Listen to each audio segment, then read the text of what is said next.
تکلیف ہوتی ہے. اور شاید میں یہ بات کھلے عام کہتی ہوں کہ جو نقصان نہیں اٹھا سکتا اسے کبھی فائدہ نہیں ہوتا. ہم نے بڑے برسوں سے، پچھلے بہت سالوں سے یہ ثابت کرنے کی کوشش کی ہے کہ ایک کاغذ کا ٹکڑا جسے آپ ڈگری کہتے ہیں وہ زیادہ اہم ہوتا ہے. اور اس کے لیے ہم نے نصاب تعلیم کو بھی، آپ دیکھیں نا، اگر مجھے انگریزی کا لفظ بولنے کی اجازت دیں، ملٹیپل چوائسز، کوئز، نہیں، یہ ہم طوطے تو نہیں پڑھاتے نا، ہم حساس ذہین انسانوں کو پڑھاتے ہیں اور ان کے حس اور ان کی ذہن سے کام نہیں لیتے. اس کی بنیادی وجہ یہ ہے کہ جب میری نسل جو تقریباً قبل از مسیح سے ہے وہ پڑھتی تھی تو تعلیم کے ساتھ ایک بڑا ضروری لفظ جڑا ہوا تھا، وہ تربیت تھا. اب ہم نے تعلیم کے ساتھ تربیت کو شامل نہیں کیا ہے. کہیں آپ یہ دو لفظ لکھا نہیں دیکھتے.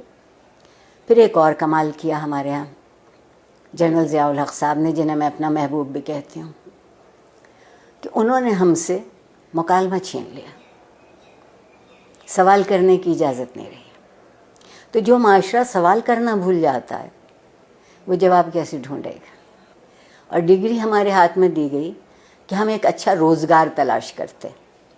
میں کہتے کہتے مر جاؤں گی کہ زندگی کو روزگار چاہیے ہوتا ہے، روزگار کو زندگی نہیں چاہیے ہوتی.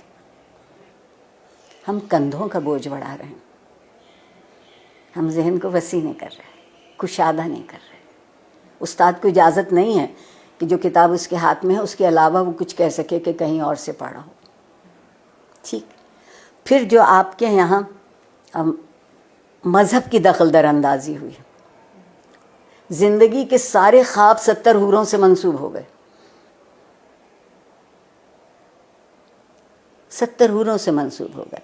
آپ کہتی ہیں کہ جستجو کی ضرورت ہے، آپ کے وزیر اعظم کہتے ہیں کہ سکون تو قبر میں ملے گا.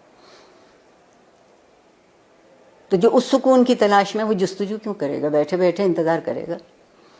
ہمارے یہاں پیمانے بدلتے ہیں، ہمارے یہاں معیار بدلتے ہیں. اور جس معاشرے میں انصاف نہیں ہوتا وقت کی مصلحت ہوتی ہے، اور جس معاشرے میں ہر کوئی ریاست کا شہری نہیں ہوتا اور اس کے حق برابر نہیں ہوتے کیونکہ اس کا رنگ یا اس کی نسل یا اس کا عقیدہ یا اس کی زبان ہم سے الگ ہے، تو آپ بتائیے وہاں لوگ ڈھنگ کی زندگی کیسے گزاریں گے؟ اور سوشل میڈیا اگر آپ مجھ سے پوچھیں تو بندر کے ہاتھ ادرک آئی ہے.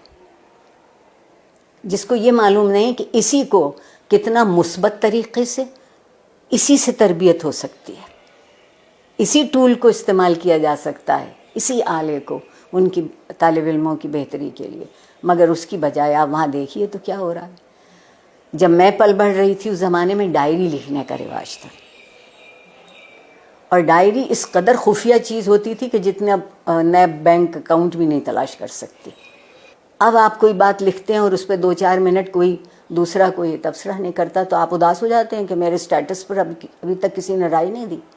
آگے بڑھنے کا اگر طریقہ ہوگا تو وہ یہ ہوگا کہ کچھ دنوں ہم سب گردن جھکا کے آئینہ دیکھنے لگے. گردن جھکا کے آئینہ دیکھیں گے تو ہماری سمجھ میں اپنا آپ آئے گا. میں اگر اپنے آپ کو پہچان لوں، مجھے معلوم ہو جائے کہ یہ میری مثبت صورتحال ہے، یہ منفی ہے، آئیے مثبت کو بڑھا لیتے ہیں، منفی کو چھوڑ دیتے ہیں.